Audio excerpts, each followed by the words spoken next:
вас расстегнуть воротничок и ослабить пояс. Ноги соедините, руки опустите.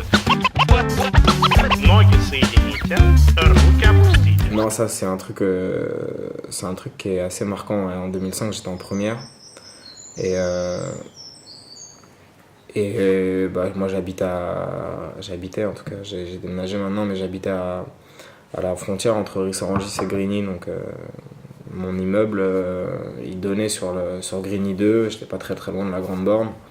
Et c'était une période où il y avait en effet une grosse mobilisation après la mort de Ziad Ebouna.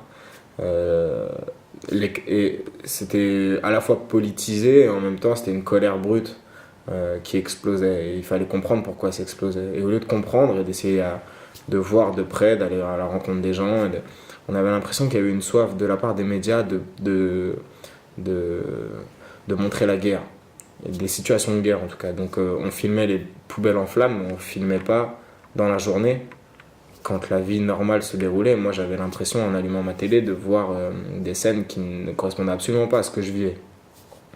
Même s'il y avait des violences, hein, c'était vrai. Mais c'était des violences qui étaient spontanées à partir d'une certaine heure de la soirée et qui répondaient à une colère qui était réelle, à un mal-être qui était réel, une jeunesse qui n'était pas écoutée. Et tout ça, je n'arrivais pas à comprendre comment est-ce qu'on pouvait... Il y a eu des très bons articles. Hein. Ariane Chemin elle a fait un travail phénoménal au Monde pour expliquer ce qui s'était passé déjà. Et faire un travail de terrain, quoi. Et le Bondi Blog est né là-dedans et c'est pas pour rien. C'est qu'il y a eu des gens qui se sont pas reconnus dans le traitement médiatique de ces années-là. Ноги соедините, руки опустите. Ноги соедините, руки опустите. On fantasme la banlieue comme une espèce de zone de non-droit, comme une espèce de zone de guerre.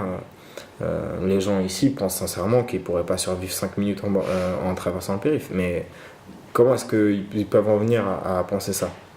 C'est qu'à un moment donné, il y a aussi eu une espèce d'entretien de cette légende comme quoi ces zones-là étaient réellement dangereuses.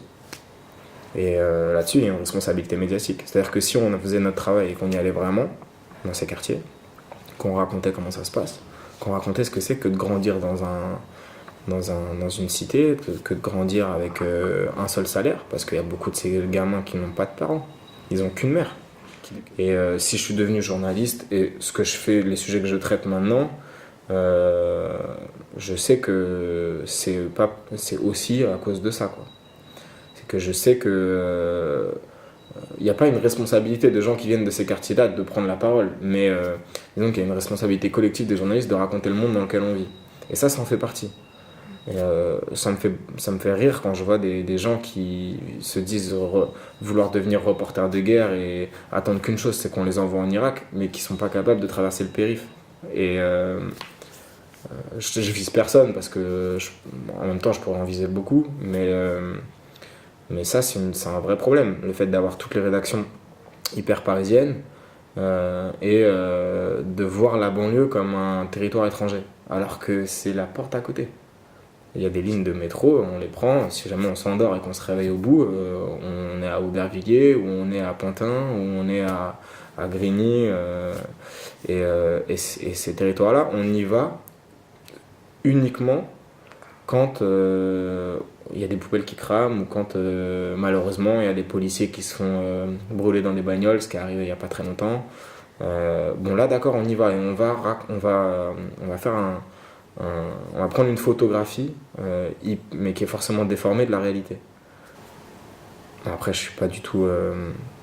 je fais l'amour à la personne. Hein. Moi, je fais pas un travail quotidien là-bas non plus.